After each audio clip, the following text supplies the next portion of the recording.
I don't know if any games have ever done this before. There's other lead designers in the company that are like, I can't believe you guys did this. Like, it's ballsy, you Well, know? especially like Um, post 1.0. I mean, yeah, we've seen a lot of early access stuff. I mean, it's early access, but yeah, 1.0, that is ballsy. that like you're changing a big core part of Squad. yeah, for sure. I can't think of any other parallels, but I'm sure there are some out there, you know? Hey guys, MoiDawg here, and we're not doing an eye in the sky. We're not talking about some random video. We're not doing a voiceover. We got some face-to-face action here, and I had some opportunity to join BaronVonBoyce, who is the lead game designer over at Squad at OWI, and we just talked. We had a nice interview, almost I think like 45-minute interview for everything related to the Infantry Combat Overhaul. If you've been living under a rock, then you might be surprised to know that everything changed when it comes to infantry combat with Squad V6.0.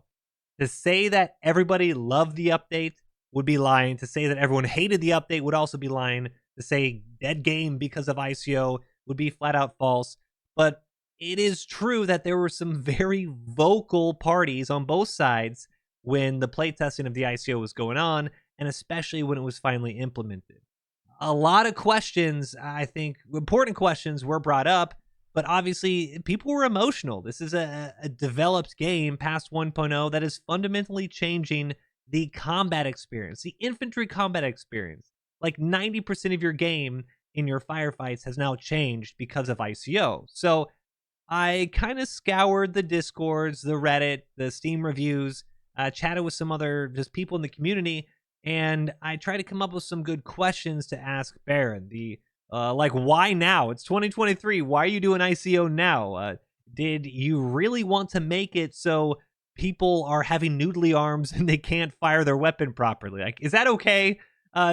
We covered a lot here, and at the end of it, whether you like the ICO, whether you don't like the ICO, I just hope that this can maybe enlighten you a little bit more and allow you to see why perhaps the devs did what they did with the update.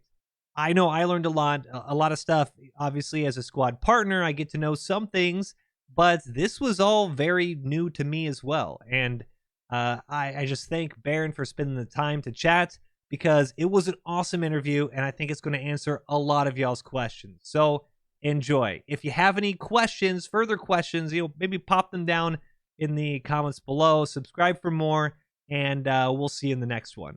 The ICO has been, I would say, it's probably like the biggest change to Squad since, well, yeah, maybe even before 1.0, because 1.0, I mean, it was big, but there weren't actually real fundamental gameplay changes to 1.0. So I guess the first question is, Squad has been out of early access for 3 years. Why the ICO? Why 2023? Why was it the right time now to say we should go back and redo combat? yeah, it's a good question. So what really happened was when we kind of finished that original roadmap, the old one that used to be posted publicly, we were trying to figure out like where do we take Squad from now? Like the game's still going. Where does that mean? Like where do we go for years? Um, there's no shortage of like additions and reworks and new things that the design team or just the team in general want to do with the game. However, there was a lot of people on the design team who felt really passionately about making these types of changes, and the schedule was just too hectic, and it was kind of we were always sprinting from update to update, so we never had time to like effectively fit it in. And so that's why we decided to do it now. We were trying to plan out, you know, Squad's future for years to come, and as part of that, we decided like we wanted to go and kind of fix the foundation before we put more on top of it. Mm. So for us, infantry combat was like one of the most fundamental systems that create the foundation of that everything else in the game is built off of. So we decided, yep, we're gonna address that. We're gonna kind of update it to what the design team was always passionate about updating it to. Um, it was a really big challenge. I don't know if any games have ever done this before. There's other lead designers in the company that are like, I can't believe you guys did this. Like, it's ballsy, you Well, know. especially like Um, post 1.0. I mean, yeah, we've seen a lot of early access stuff. I mean, it's early access, but yeah, 1.0, that is ballsy. That like you're changing a big core part of Squad. yeah, for sure. I can't think of any other parallels, but I'm sure there are some out there. You know, things are always evolving with games, and new metas kind of get introduced from update to update. I think it was particularly shocking, you know, for our player base because for so long that stuff was never really touched. Mhm. So like if, you know, if everyone had been trained, like, hey, we're making these kind of changes at regular intervals, it probably wouldn't be so much of a shock. But yeah, we recognized that going into it, and we were prepared for there to be, you know, a pretty strong reaction regardless of whether we met the goals or not. Yeah, it's definitely. I think both sides. There was a very passionate discussion. I guess is the best way to put it. Um, okay, so uh, then I guess that kind of brings us back to the core of it. This is, a 1.0 post 1.0 launch, but people keep saying Squad is like Project Reality. They always compare Squad to Project Reality, and that's where the roots of Squad really are. But it wasn't until the ICO dropped that a lot of these vets did kind of start coming out and say, because of these changes, the ICO changes specifically, we're actually getting more of that Project Reality feel. Why do you think that is? And is that maybe part of the reason why so many of y'all were that kind of? I know it's late, but like we have to do this. Yeah, for sure. I mean, there's a lot of PR veterans who still work on the company, work at the company or work on the team. So that never really left our DNA. Mhm. There's a lot of people on the team like me who were never big into PR back when, you know, it was in its heyday, but we understood kind of the experience and the design choices that led to that experience that we really envied and we really wanted to see more of that in Squad. So I think what it boils down to was us actually accomplishing the goals that we set out with the Infantry Combat Overhaul. So we were able to slow things down a bit, bring more teamwork and tactical decision making to the combat. And I think doing that really resonates with some of those PR veterans because that's something PR did really well, as well as um, you know, creating that authentic combat experience. Like the Mhm. things you're doing, the decisions you're making, you know, the communication that you're calling out or that you're using is more or less, or at least can be more or less similar to what you might see in a, you know, a real combat footage video or what Mhm. someone might experience in real combat. Yeah, with the communication as well. I mean, I know personally, it slows it down a little bit, so you do have that time to communicate, and you do kind of get amped up. And I'm sure we'll talk about some realism or gamey type stuff here in a sec. But it gives you certain feelings um, that you don't really get in a lot of games. And some people may disagree with that, some people may agree. But I also wasn't that big of a PR guy. But one thing that I kept hearing is that it always boils down to I don't really like PR because of the graphics, but because of what you can do with your team, what you kind of feel like. You don't need a stat pad, or you don't need a stat page rather, to just say, hey, I had a great game. You can just be like, dude, that was a good game. I had fun. We had some great moments. And that is kind of the type of conversations I guess I've heard post ICO, if that makes sense.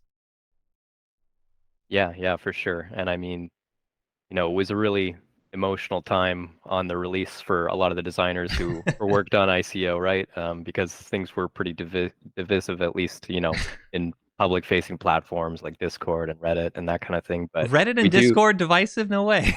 yeah, and who would have thought? I thought we all got along.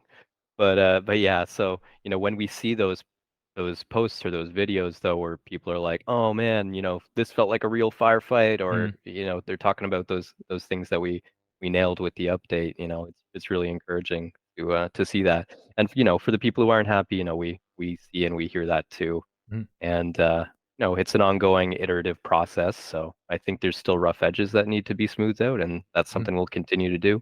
It might not be as quick and reactive as some people would hope, but you know, all I can say is that game dev is hard and it can be kind of slow sometimes, and especially like with the company maturing into like no, you know, more formal and industry standard practices, it can be a little bit hard to stay as nimble as we were in like the early access, Mm. more indie kind of days, if that makes sense.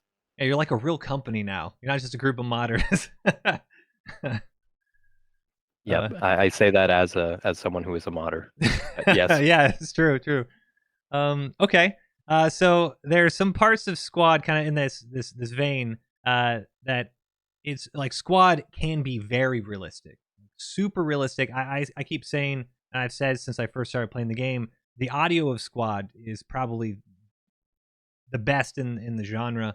It's just incredibly immersive audio. Feels very realistic. I've never been shot at by a tank, but I can. It feels right. But there are also aspects of Squad that are gamey, like very gamey, and it kind of makes sense. You have to take some liberties to make a game enjoyable if it's based on something realistic. Like in the real world, if once again I haven't been shot at myself, but you obviously don't get, you don't get blurry vision, you don't have desaturated eyesight whenever you get shot at and suppressed and stuff. Um, but maybe you can help articulate why y'all chose to go this type of route for suppression, for the desaturation, for the screen blur, for the shake, all this type of stuff.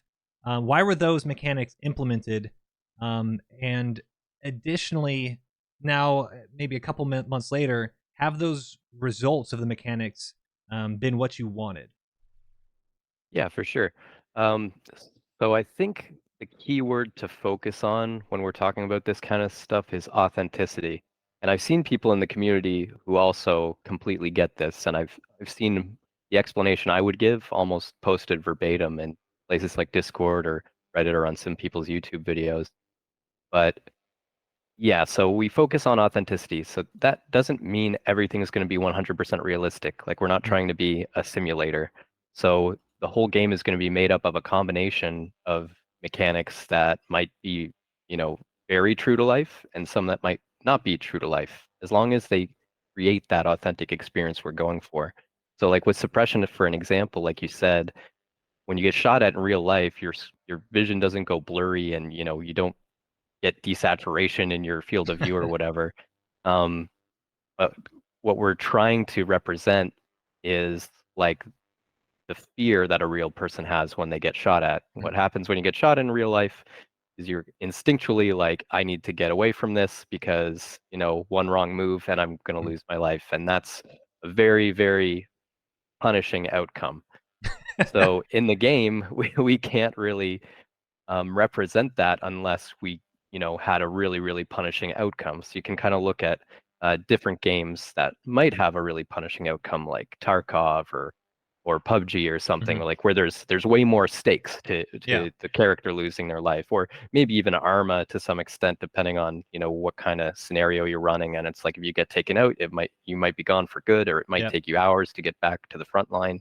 And we don't want to create a game that's that punishing. We want to, sort of bridge the gap between where those really hardcore, more milsim maybe experiences are and what something that's a little bit more mainstream.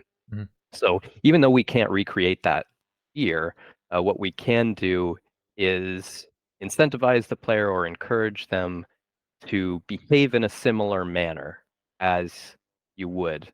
So the feeling So it's isn't not the it's not same. realistic. It's Exactly. the feeling is what you're trying to replicate. Yeah, yeah. So like the feeling might not be the same, right? Because it's not fear that you're experiencing. It's more like, oh shoot, I can't do anything right now Yep. because I'm getting shot at. So I need to like reposition and get away so that I can become more effective in combat, right?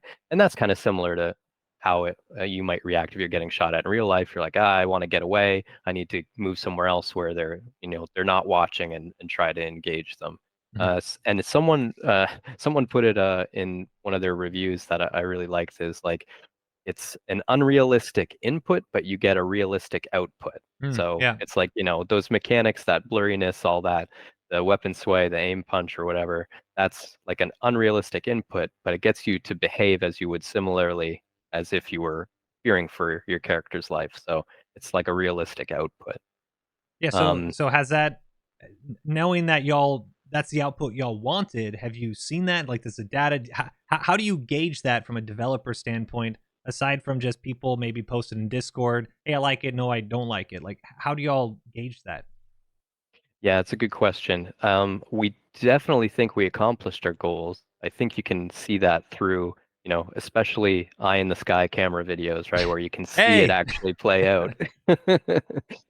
Because, that's what we spent a lot of time doing in the play tests as designers, is Mhm. observing those games from admin cam to see how they were playing out on like a bigger scale, playing the play tests ourselves to kind of get the experience, like first person. And so there's a combination of different ways we kind of assess whether or not we hit our goals. So one is like analytics. Mhm. So there's different analytics that we plug into the game to, measure whether things are getting closer to where we wanted them to be. There's observations, which is a big part of the designer's job, is to be able to observe things playing out and understand, what kind of variables are affecting the outcomes that you're seeing, and then feedback as well. So we have feedback from players, we have feedback from developers, we have feedback from people internally within the company. So yeah, it's a big combination of all of those, but so far everything we've seen points to success. Good.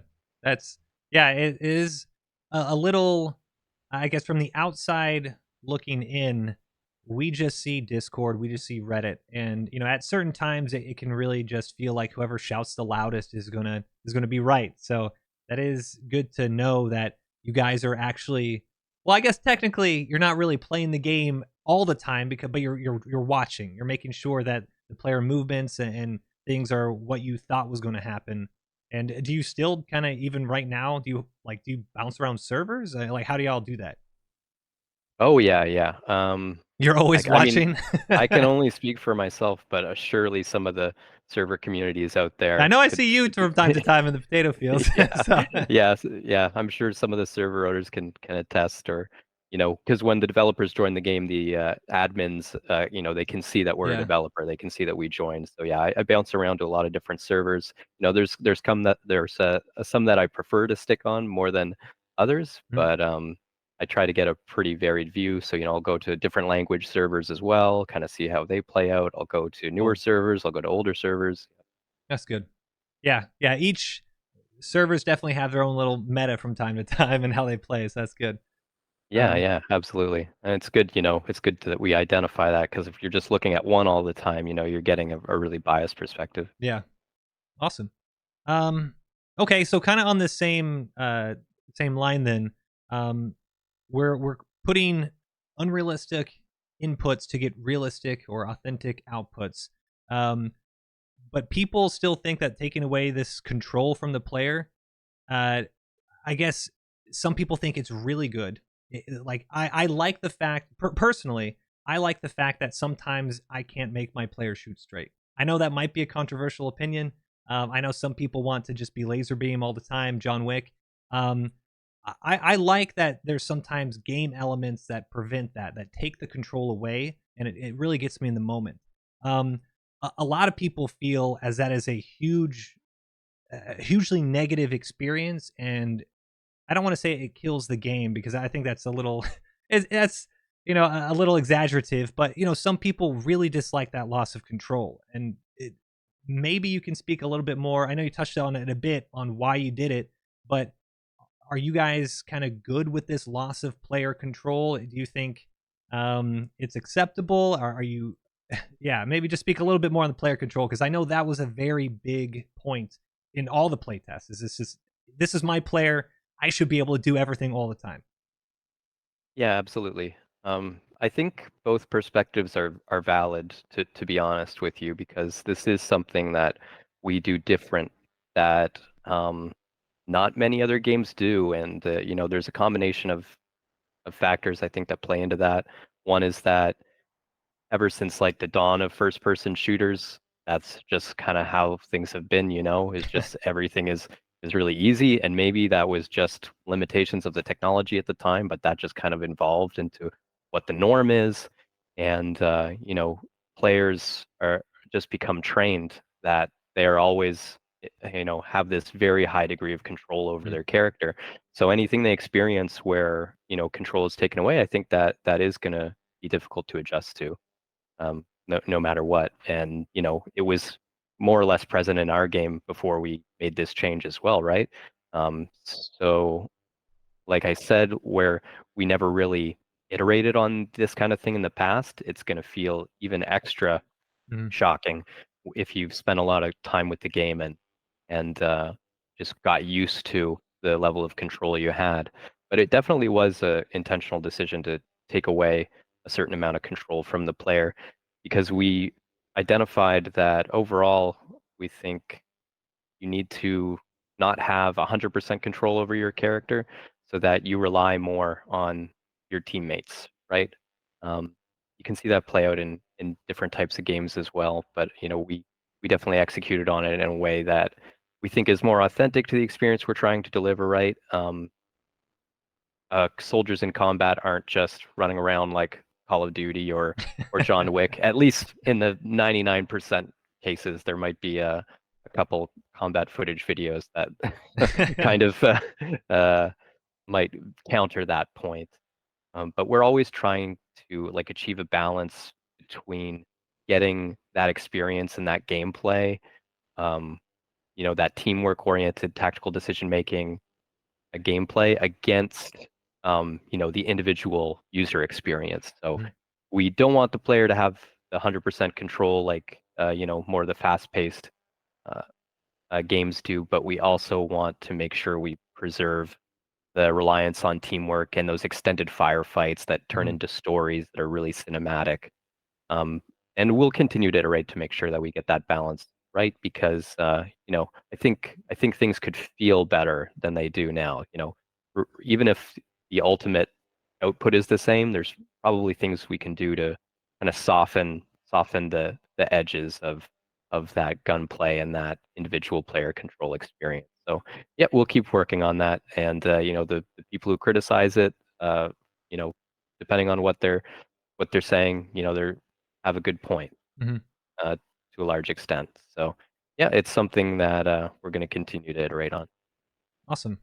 Yeah, kind of the timeline I think is also uh personally I felt like the playtest took for like I thought it felt like an entire year we were doing playtests. I think it was um 3 almost 4 months for the whole playtest. What do you recall what was the actual date it started?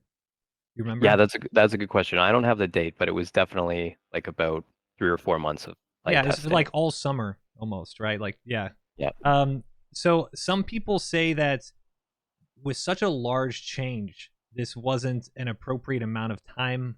That they didn't have. You weren't contacting the right people to try this. There weren't enough. Different types of players, different regions. Um, did this play test?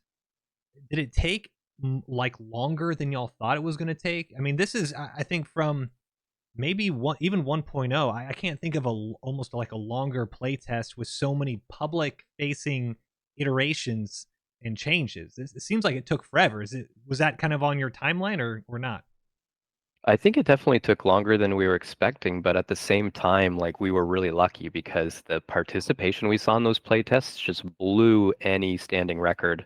Even like you can just look at the CCU for the Mhm. playtest app, like over time, like nothing has come close to getting the level of engagement we saw with those ICO play tests. Like as to whether or not we had like a good data set of players, I think it's a challenge because like just getting into those playtest environments is already a huge barrier to entry for people, like it's already a lot asking them to install like a 90 gig game Yeah. or whatever, but installing it twice Yeah. essentially, and then, being in those social platforms to get the information of when the tests are being run and how to navigate to them and Mhm. stuff, that's pretty difficult. So I think we were really lucky with the turnout we got, to be honest. But we always take that into account as well. That it's most likely your most dedicated, most hardcore players showing up for Mhm. that kind of thing. So we try to take that bias into account when we're interpreting the feedback, just so we do our best to try not to hear just from one particular type of player. But yeah, it was difficult to balance that in a play test where kind of end up with only one player, right? So. Were y'all I think surprised we. by this feedback? Oh yeah, yeah. No, well, I mean, I think we identified that we were accomplishing our goals pretty early, and then there was a Mhm. lot of like smaller things that we just wanted to tweak and try out, and then some of the feedback gave us new ideas that we wanted to test in that environment. Um, but overall, like we saw things succeeding, the positive feedback overall, and even if it was more or less a biased data set that Mhm. we couldn't really it's pretty difficult to account for what the players not showing up in those play tests might Yeah. think. So we did our best to try to balance against that bias, and I think where we landed was a pretty good spot. Like we were accomplishing the goals, and the games has stayed healthy. Like I said, it's going to be an ongoing iterative process to improve all aspects of the infantry combat. But yeah, no, we're really happy with where things landed. Awesome. Um, okay, so kind of, I guess where we are now. Fast forward to its released, and we're in a couple months post. The games are, I think personally, from someone who watches a lot, and also plays my fair share as well, and our server community kind of says the same thing. It feels like, I don't want to say like it wasn't balanced before, but you have like good defensive games now. You have like a little bit more of a slower paced and not in a boring way. I feel like like when I first started playing Squad was walking simulator. I remember like walking from spawn on Kohat. Like that was like up and down the hills, like it just kind of sucked. Like when I say slow, I don't mean that. I mean more like you're in one spot, but you're having a pretty active engagement. It's slower pace, you're kind of just fighting over meters and stuff. You're sprinting around a lot less often, and whenever you do, it feels like purposeful. Um, I know, especially if I'm going to say this, when I bring up a super fob, people are going to always joke about it.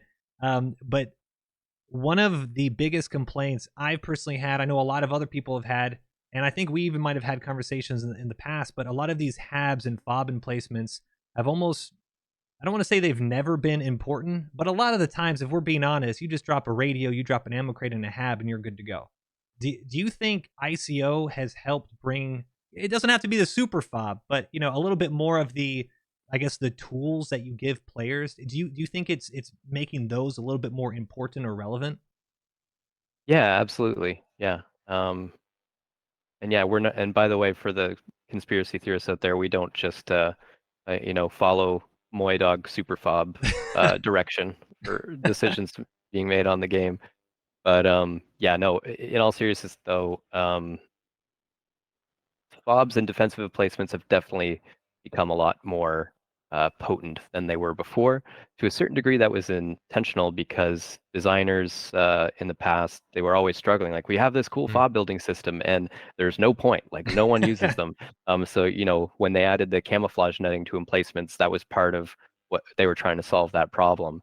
Um, but, with ICO, I think as things become a little bit more authentic, I think inherently defense becomes a little bit more stronger. And that's a balance we're definitely working on, right? Like we don't want the whole game to take place at one POI because Yeah.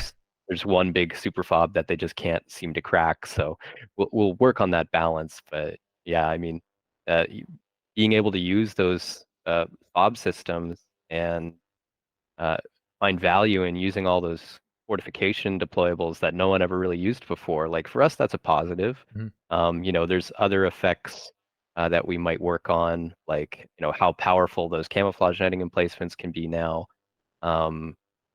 and length duration for some of the rounds. Like on Oh invasion, yeah. you can get caught up on one POI for a large portion of We've the had a lot game. of almost 2-hour rounds on our invasion server. Some of them Yeah. are great, and then that could be your whole play session, right there.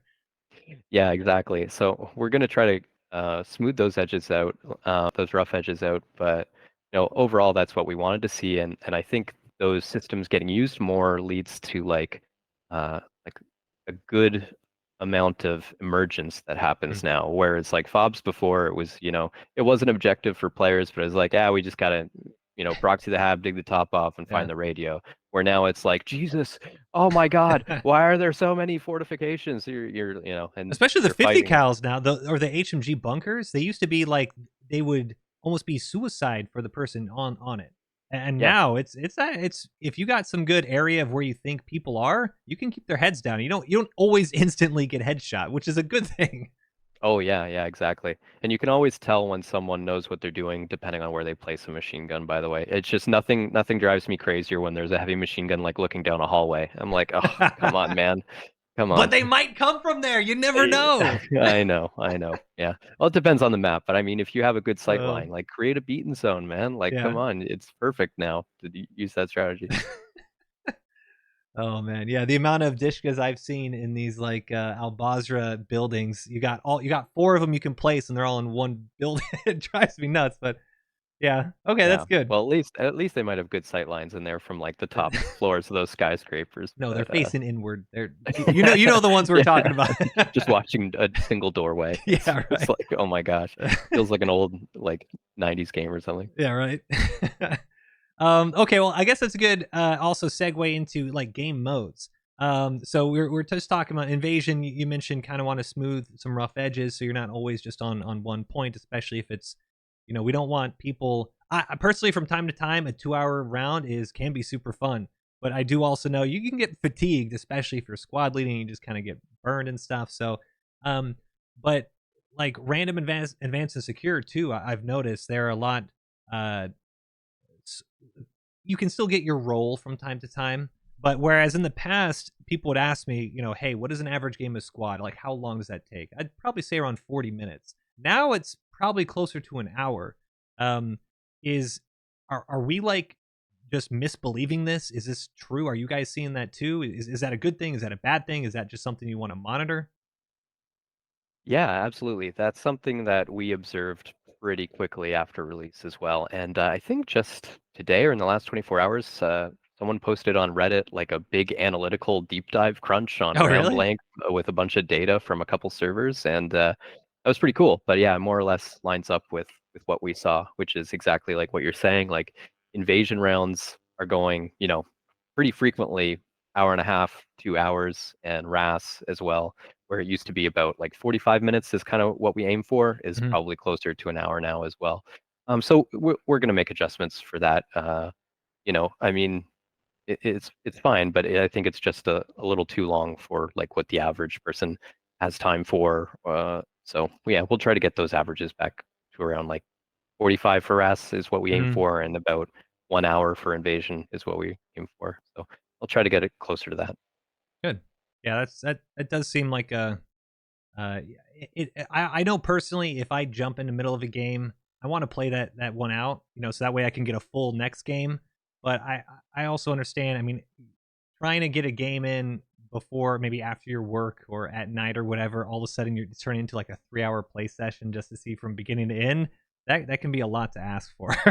Absolutely, absolutely. Now, if you're hooked, I mean, it's a I good know it problem to is. have. But and you play those full 3 hours, then cool. But yeah, I mean, even look at like you could probably even look at your eye in the sky videos, like what the average length was Oh, before it's gone 6.0 up and after. insane. Yeah. Yeah, Yeah, like a RAS, I think we had most recent one was like a 35 or 40-minute video, and I was like, dude, that was short. That like did nothing happened because I'm used to seeing the hour long now. So yeah. Um, but okay. So with this kind of slower paced, and we're kind of talking about the Project Reality deal before. Um, the faster pace might have burnt people out in the past. The slower pace, I don't necessarily think it's like burning people out right now, but it is definitely like a different play style. And there are very vocal people who have said this slower paced, maybe it's not as skillful. I just don't like it. Uh, I kind of miss these faster paced opportunities. Personally, I still think you have those. You just have to do them a little differently. But that's besides the point. But do you have maybe uh, any data, or have you seen some of these players who might have actually even left Squad when it was in development, like your beta side? Because I do also know a lot of the people who were commenting on Discord on the Steam reviews. You had those who were saying, "I've had Squad for 3,000 hours and I hate it." And then there's also a big group that says, "I used to have Squad. I've played 3,000 hours before like V9, and I hated it, and I hated the direction, but now this brought me back." You guys have like any real data on if that's even true? Is that like a unicorn? Maybe talk a bit more if you're able to talk to maybe some vets who do like ICO and they're the reason Squad is back for them. Yeah, for sure.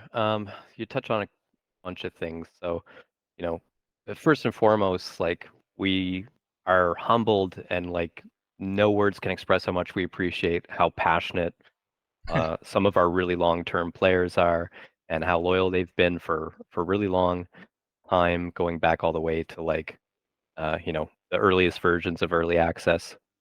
And that, changing something this fundamental at this point is going to create a wide range of emotions and opinions and thoughts, and that's okay. We knew that would be the case, and yeah, we did get review bombed pretty heavily from a particular, I think, type of player.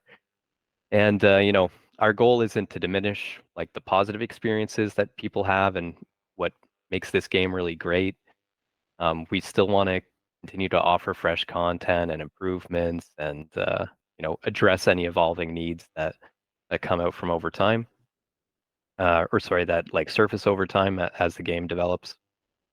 And it's a really challenging thing to do, and some people are with the changes, some people aren't with the changes, and I think it's important to understand that you can't make everyone happy. The best we can do is try to bring the experience where we want it while still appealing to the majority of players. And for the ones that we're no longer appealing to, I think there's good solutions for that. And, the modding SDK and certain mods that want to, more or less mimic to what things were like before the 6.0 update. And we think, that's great. If it helps our modding community find purpose, then, that's a victory. Um, when it comes to like metrics and things like that, we don't really have a good way to identify um, veteran players compared to anyone else because there can be a really wide range of definitions on what that is. People, there's people with hundreds of hours, there's people with multiple thousands of hours, Yeah. there's people who've been playing since V6 or all the alpha and beta versions leading up to 1.0. So it's a kind of a hard group to define, but like metrics that we do have are things like peak CCU and DAO, which is daily active users, Mhm. and that's like how many unique people come and play Squad on a daily basis. So to kind of draw an example uh, to things we normally see, we usually see peaks after seasonal sales, so like Mhm. spring, summer, winter, and then free weekends, of course. And so, for example, like over the last summer when we released VDV and Plan MC, Mhm. uh, like DAO daily active users would hit around 118,000. And that's typical for what we see after like a big content drop in a summer sale. And to give some perspective, like after Infantry Combat Overhaul was released in 6.0, we hit DAO of 114,000. So it's almost as high as the summer sale, but it's Wow. happening Yeah. in the fall, which is historically some of our lowest months for like DAO and CCU.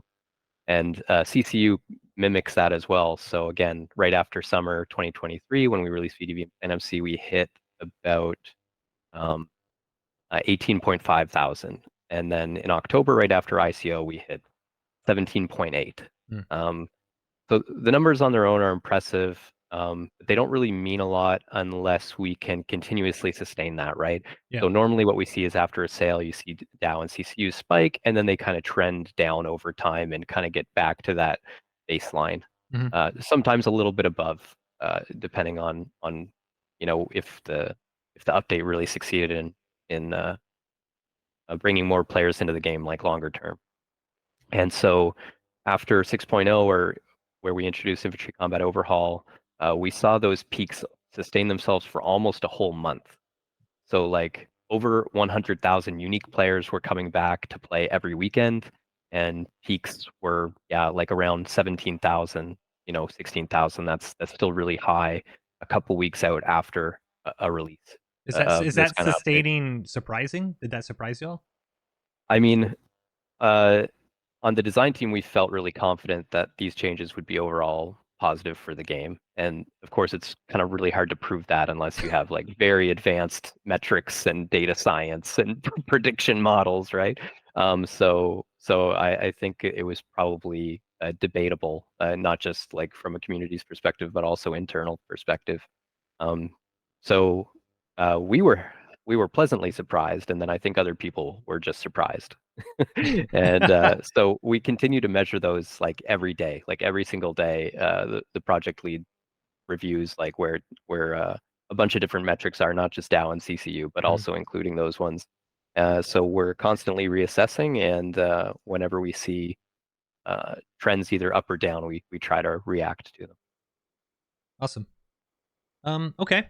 So with that, I know we talked a little bit of both positive and negative responses to this, and I think especially uh, the maybe the most vocally uh, I'll just say, yeah, the most vocal people, a lot of them said, maybe the reason that they're not playing anymore is because I bought this game. It was supposed to be like this. You sold me on a 1.0. Now you have the numbers. You see that you're pleasantly surprised. Maybe other in OWI are surprised to see that, hey, you're actually, you're almost at like sale level, because there wasn't really new content. It just looked a little different. Like not having a faction to tie in with this is kind of surprising to have the same as you have Russian airborne forces and a whole new naval, Marine Corps. So with this, like, I guess, what do y'all say or think when people say, I bought a 1.0, it's still 2 months later, where's the game that I've had for years now? Yeah, it's a good question, and it's a fair one. So it kind of goes back to the things I was saying earlier. Like, we'll always be thankful for passionate, loyal supporters of the game, and we don't make these kind of big adjustments without careful consideration, and we wouldn't do them unless we were confident that it overall enhanced the experience for the majority of players. And like any kind of form of entertainment, like games and game projects are always going to evolve over time based on how they're performing, uh, based on evolving preferences of the community, based on technological advancements. Like with us with Unreal, there's always newer versions of Unreal with new technology that we could take advantage of. And then, a creative vision and development teams change over time that have different strengths and weaknesses. So that's going to affect how a lot of products are developed as well. And we're just kind of lucky, that Squad has lasted this long and is still so healthy that, we can continue to make these changes and harness all of these different things like improvements in technology and preferences of our players. Like, uh, we're really humbled to be in a position like that. And, we understand change is challenging, and we appreciate, everyone's participation in the playtesting. We appreciate the patience of everyone who isn't happy with the changes or, doesn't feel like we got it 100% right. Like I said, we're going to continue to iterate on it. It's an evolving feature that we'll always, be monitoring for improvements or things that we can add. Mhm. And yeah, just thanks for being part of the community, whether you like the changes or not. And we hope that you stick with us while we continue to iterate on it. And if it's just totally not your uh, you know, kettle of fish or it's not your preference, then we understand. I'd suggest checking out some of the mods that adjust some of those gameplay values. Probably something that they'd be more interested in. And yeah, we'll continue to listen as people have feedback and ideas. Yeah, I mean, especially right now, mods are actually in a really probably healthy state in terms of being able to join them and download them right off the browser, and you don't have to jump through hoops like you might have had to in the past. So I do know there's quite a few out there that have tweaked some things if you do want to to do it yourself, I guess. Yeah, exactly. And yeah, with the modding SDK, like there's still lots of improvements we can make there in terms of making it easier to produce a mod. There's lots of tools for the player to be able to, uh, interact with the mods easier or reduce the barrier to entry to get into those mods. just simple things like showing what the download size is when you go to download the mod, right? I'm sure if you try to join Galactic Contention for the first time, you don't know anything about it, and you're like, oh, Yeah. I'll just sit here and wait while I download the mod, and you're like, oh no, Yep. I wish they could see what they're downloading, or like how big that file is, right? Not that I don't love that mod, I love that mod, but it is a very chonky boy. Oh yeah, it's chunky. Okay, so uh, are there any other features for ICO that maybe you want to share with people that can uh, maybe that you were working on that didn't maybe end up, or maybe that you're now trying to tweak a few more things, or do you have anything else planned? Maybe you can talk a bit more on that side of things. Yeah, for sure. Well, I should say there's a lot that I would like to talk about that is just difficult to bring up because I can't commit to time frames on them. There Come was a on, I lot of need a things. roadmap. I mean dates. I need the hour it's going to be released. I I'm going to know, hold you no, to it. there's a lot of things that people have requested since 6.0 and since the Infantry Combat Overhaul rolled out. And some of them we just didn't have time to squeeze in, and so they were right on the edge of being finished. And they'll, those features or those additions, they'll be rolled out over time. It's just I can't talk about them because we can't commit to them because things are like constantly changing, like with development priorities and who's available to work on what. So Well, yeah, I would just say stick soon with it. TM, soon TM. Yeah, exactly. 3 weeks. 3 weeks. You get everything you want in 3 weeks. No, but a lot of improvements and additional features that will make things, smooth some of those rough edges. That stuff's coming, but I just can't talk about them because, I can yeah, tell you well, I want can't to. commit to them. I can see it. But okay, fine, fair. All right, we'll just have to wait. Oh yeah, you have no idea some of the designers, like when we see people commenting on, in a YouTube video or commenting somewhere on Discord or Reddit or Facebook, like, I want this, and you're just like, me too, it's 99% done. Oh man. Trust me, it's challenging sometimes. Oh, so it's almost like you guys are listening to feedback. That's crazy. Crazy. Oh, Uh, I know, right? Oh no, we just all play like D&D and just we only listen to what our D&D group yeah, prefers. um okay, so the I guess the last question that I know a lot of people have asked, and so this will be maybe the last hardball question would be: is at the end of the day, is Squad realistic or aiming to be a realistic milsim in any fashion? Okay, good question. Oh, I've wanted to weigh in on this so many times. Um, like when I see people arguing in Discord or Reddit, I'm so tempted. So Well, yeah, here's let, your chance. let's There you go. let's set the record straight. So Squad doesn't strictly try to adhere to like a label of milsim or realism, and we don't, you know, we don't position ourselves exclusively as one or another, like milsim or not milsim. So we try to blend and incorporate different elements. It's kind of like what we talked about earlier. Some realistic elements and some non-realistic elements, and that is that it that that's related to content, that's related to mechanics, that's related to systems. And while we draw a lot of inspiration from real-world military operations, equipment, and tactics, the focus is always on delivering an authentic experience. And so by authentic, we want to capture like that essential experience or that atmosphere um, from modern military engagements. And we also balance that against having an enjoyable gameplay experience. So this allows us to kind of get the best of both worlds. So we have a gaming environment which is engaging and immersive, and it's catering hopefully to both players who appreciate realism or authentic experiences and players who appreciate something that they can just pick up and play, like without a lot of barriers to entry. And balancing between those two is always ongoing, Mhm. and so we really value like all the feedback we get from the community to help us like refine and enhance that experience. But yeah, I would say our commitment is to maintain an authentic feel that is respectful of the complexities of military operations, and ensuring that the game is enjoyable and approachable, like to a broad audience.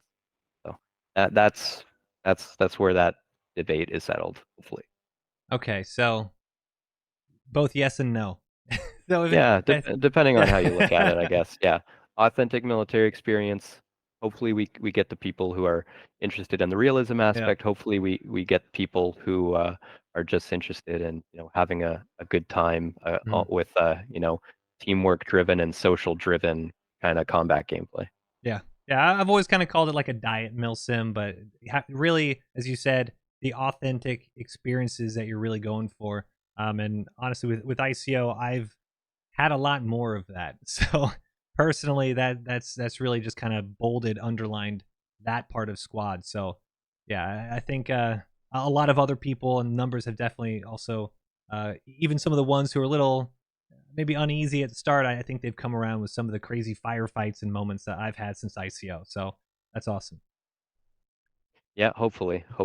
I mean, there's people who are going to disagree, but yeah, I mean, if you are experiencing that stuff, like the stuff that we intended, then we're really happy to hear it, and it's an iterative process, and Yep. we'll do the best we can for the people that are highly critical of it.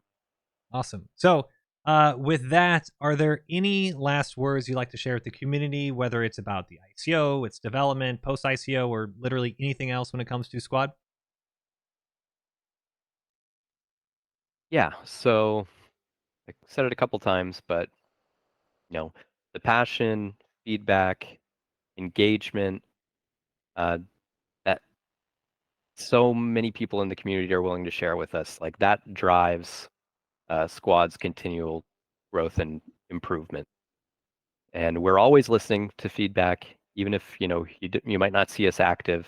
A lot of us uh, are reading almost everything that gets said in any of those social platforms, and we look forward to like actively listening and going through that feedback. And we'll continue to work to make sure that Squad remains immersive, authentic, and as enjoyable experience for as many people as possible. Awesome. Well, thank you. I think that's everything I've got. But I appreciate y'all taking some time, answering some questions. ICO has been, yeah, it's been a big discussion point in the community, obviously for very good reason. But I know I'm not just excited about ICO, as you said, there you have tweaks and smoothing over some rough edges, but also we got Turkish land forces coming up soon, and a lot of other supposedly good content, and soon TM hashtag 3 weeks. So thank you for taking the time away from development to chat here, and appreciate it. No problem at all, man. It's a pleasure to talk to you. Awesome. Thanks again. All right, see ya. Once again, thank you OWI and BaronVonBoyce for spending some time to chat with me. And if you got to the end of the video, thank you. Yeah, pat yourself on the back. Not too many people get to this point in videos. So thank you again. Thumbs up if you like the video. If you like interviews like this, I love doing this. Would love to do more. Let me know down in the comments below and subscribe for more. But until next time, peace.